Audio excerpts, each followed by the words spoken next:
Uncover those hideous arms, Hannah. Those scars are disgusting. You look like a monster, and you're ruining your sister's engagement dinner. My mother Brenda's sharp, cruel voice sliced through the clinking of crystal stemware in the private dining room of the Grand Bellevue.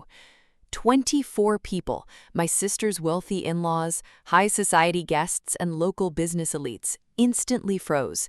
Every single pair of eyes landed directly on me.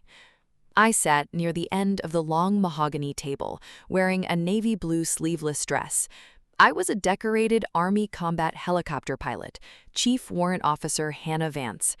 8 months ago, during a brutal emergency medical evacuation under heavy anti-aircraft fire overseas, my chopper took a direct hit. I pulled 3 wounded soldiers from the burning wreckage, suffering severe third-degree burns along my arms and shoulders before the fuel tanks detonated.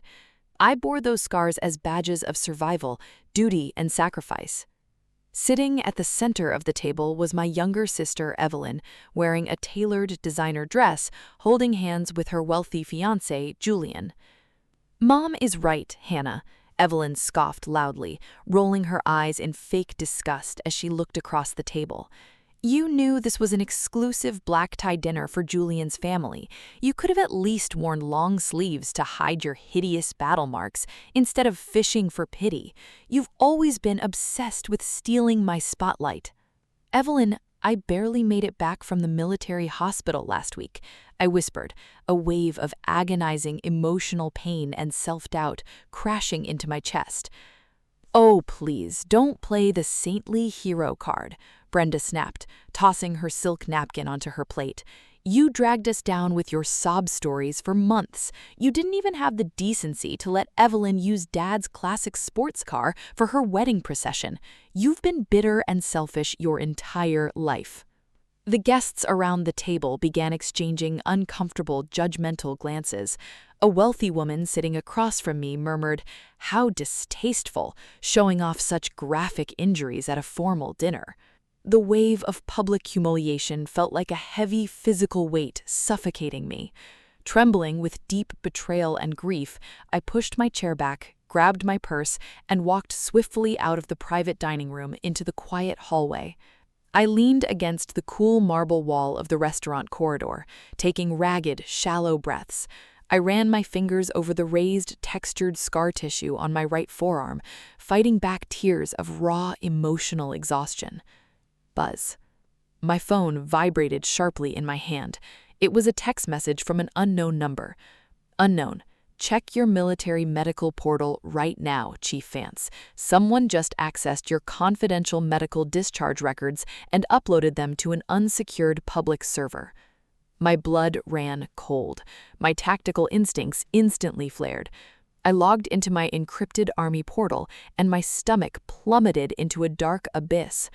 My private medical evaluation, including high-resolution medical photos of my severe burn injuries, psychological assessment notes from my recovery, and my confidential physical disability rating, had been downloaded 2 hours ago using a localized IP address.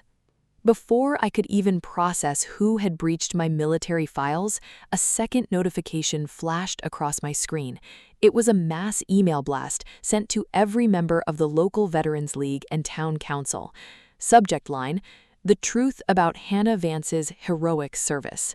I opened the email with trembling fingers. The message contained my leaked military medical photos, but the text beneath them was a horrific distortion of reality. "To the community, Hannah Vance claims to be a hero, but military records reveal she caused the helicopter crash herself due to gross negligence and panic under pressure.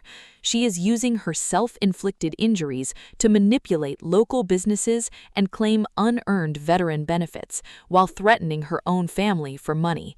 Attached are her official medical records proving her mental instability." My breath hitched. Leaking classified military medical files was a severe federal offense. Fabricating an official Army investigation report was even worse. Who had access to my military file? How did a civilian get past a 2-factor security portal? Suddenly, a waiter approached me in the quiet hallway, holding a sealed silver envelope on a tray. "Excuse me, ma'am. A gentleman in the main lounge asked me to hand this directly to you." I tore the envelope open. Inside was a single printed receipt from a local tech repair shop showing that a laptop belonging to Evelyn Vance had been brought in 3 days ago to install an illegal keylogger software onto my personal computer. My sister hadn't just insulted my scars, she had committed federal cyber espionage against an active-duty military officer to destroy my character before I could expose something else. I marched back toward the private dining room, determination replacing my fear. But as I reached the heavy mahogany doors, 2 imposing men in dark suits stepped into my path. "Chief Warrant Officer Hannah Vance?" one of the men asked in a flat, unemotional voice. He pulled out a federal badge. "I am Special Agent Miller, Department of Defense Cybercrime Division. We've flagged a massive security breach originating from your personal military credentials." My heart hammered against my ribs. "Agent, I didn't breach anything. My computer was compromised. We have orders to detain your equipment and escort you to the local precinct for questioning regarding the unauthorized distribution of classified military documents," Agent Miller interrupted, stepping closer. "Your security clearance is temporarily suspended." My world spun. Evelyn and Brenda hadn't just leaked my files to humiliate me. They had framed me as the source of the leak to ensure I was arrested by federal authorities before I could defend myself. If I walked out with these agents, my military career, my reputation, and my honor would be permanently ruined. "Wait, don't touch her!" a voice shouted from down the hall. Julian, Evelyn's wealthy fiancé, came running out of the dining room, his face pale, his expensive bow tie loosened. He held a small digital voice recorder in his trembling hand. "Julian?" I said, shocked. "What are you doing?" Julian looked at the federal agents, then at me, his eyes full of profound horror and guilt. "I saw her doing it, Hannah. I didn't realize what it was until 5 minutes ago." Agent Miller frowned. "Explain yourself, sir." "Evelyn, she took Hannah's military laptop while Hannah was asleep at our house last weekend. She paid an offshore hacker $5,000 to bypass the encryption and download Hannah's service records. Evelyn and her mother wanted to release those fake files tonight so the town would strip Hannah of her veteran land rights." I stared at Julian in total shock. "Why would they care about veteran land rights?" "Because your father didn't leave his prime 50-acre valley property to Evelyn or Brenda in his will. He left it exclusively to you under a military veteran protection trust. But if you are convicted of a federal military crime, the land trust automatically defaults to Brenda." The entire picture of their greed suddenly clicked into place with horrifying clarity. My father, a proud veteran himself, knew how manipulative Brenda and Evelyn were. Before he passed away 2 years ago, he secured his life's work, a multi-million-dollar plot of land in a protected trust reserved for decorated military service members. My mother and sister weren't just embarrassed by my burn scars, they were terrified of them. Those scars were physical proof of my honorable service, the very thing that guaranteed I held sole legal ownership of the land they wanted to sell to commercial developers. They needed to destroy my military honor to break the trust. "Julian," Agent Miller said, his tone shifting instantly into sharp federal focus, "are you willing to hand over that recording and give a sworn federal statement regarding this cybercrime?" Julian looked back toward the dining room doors, took a deep breath, and handed the recorder directly to the agent. "Yes, I won't marry a woman who destroys a wounded soldier to steal land."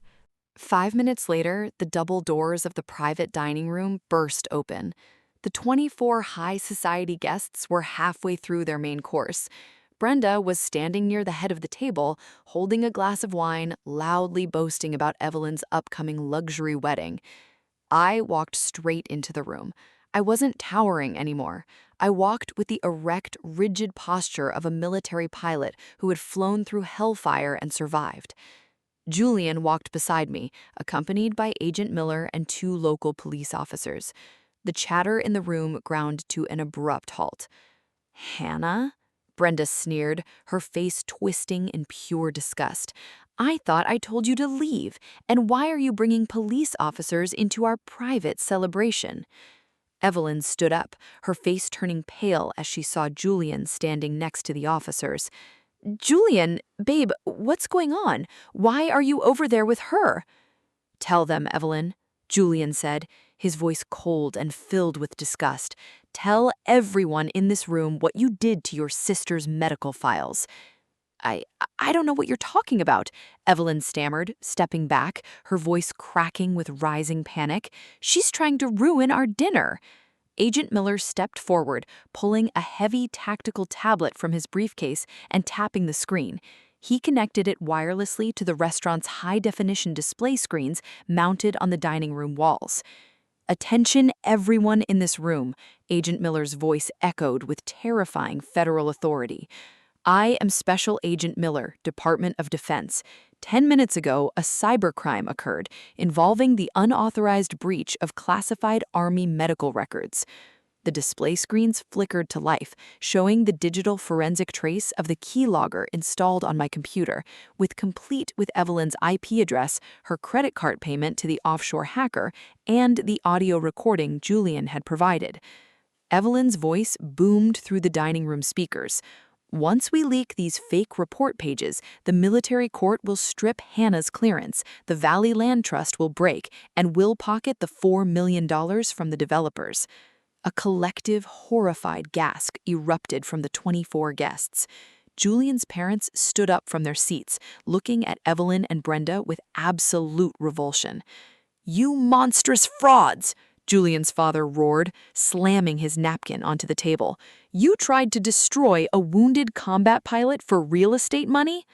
Brenda grabbed the edge of the table, her face completely drained of color. "It's a lie! It's a technical mistake!" Before Brenda could take another breath, an elder gentleman sitting at the far end of the long table stood up. He'd been sitting quietly all evening as a guest of Julian's father, a tall man with silver hair and sharp, piercing blue eyes. It was Major General Richard Vance, a legendary retired 2-star commander. General Vance picked up his crystal water glass and slammed it down onto the hard oak table with such immense force that the glass shattered into a dozen pieces, echoing like a gunshot through the room. The entire dining room went dead, breathless, silent. General Vance stepped around the table, his heavy footsteps thundering on the hardwood floor. He marched directly up to my mother and sister, his presence radiating pure, crushing military authority. "You sat here all night listening to you berate this young woman about her scars." Brenda trembled, unable to speak, backing away until her spine hit the wall. "Do you have any idea how Chief Warrant Officer Hannah Vance received those burns?" General Vance shouted, his eyes flashing with raw fury. "She received those burns while pulling my own son out of a burning, crushed cockpit under heavy enemy mortar fire. She stayed in that inferno until every single crew member was safe. She is a hero who received the Distinguished Flying Cross." The high society guests gasped in utter shock. Evelyn dropped to her knees on the floor, sobbing uncontrollably as the sheer weight of her exposure crushed her. General Vance turned to Agent Miller. "Agent, arrest these 2 women for federal cybercrimes, theft of military records, and fraud." The destruction of their social, legal, and financial status was instant and absolute. Local police officers stepped forward, pulling Brenda's and Evelyn's arms behind their backs, loudly clicking steel handcuffs around their wrists in front of all 24 wealthy guests. Julian pulled his engagement ring box from his jacket pocket, dropped it onto the floor right in front of the weeping Evelyn, and walked away without looking back. Julian's family immediately canceled the wedding, severed all business ties with my mother's firm, and walked out of the restaurant in disgust. Brenda screamed and wept as she was escorted down the main hallway of the restaurant in handcuffs, past dozens of patronizing diners who pulled out their phones to record her public disgrace. As the officers loaded them into the back of police cruisers, I stood on the front steps of the restaurant, watching the flashing red and blue lights cut through the dark night. General Vance walked out onto the steps, standing beside me in the crisp night air. He looked at the raised, rough scar tissue on my right arm, then looked up into my eyes with deep, fatherly respect. "Those scars aren't disgusting, Hannah," General Vance said, placing a warm hand on my shoulder. "They are the marks of an absolute warrior. Don't ever let broken, greedy people make you hide them." A single tear escaped my eye, tracing down my cheek, not of pain or grief, but of profound relief and restored honor. "Thank you, General," I whispered, holding my head high. "I won't." You cannot fix toxic, envious family members by hiding your strength or enduring their cruelty in silence. For months, I felt ashamed of my physical marks and emotional pain, believing that if I kept quiet and endured their insults, my family would eventually show me warmth and love. I thought my silence would keep our family together. But narcissistic, greedy people do not view your silence or sacrifices as grace. They view them as weakness to be exploited. They will willingly defile your honor, ruin your career, and destroy your life just to satisfy their own greed. True strength isn't about hiding your scars to make toxic people comfortable. True strength is wearing your battles with pride, standing firm in your truth, drawing an unbreakable line in the sand, and letting justice take its rightful course.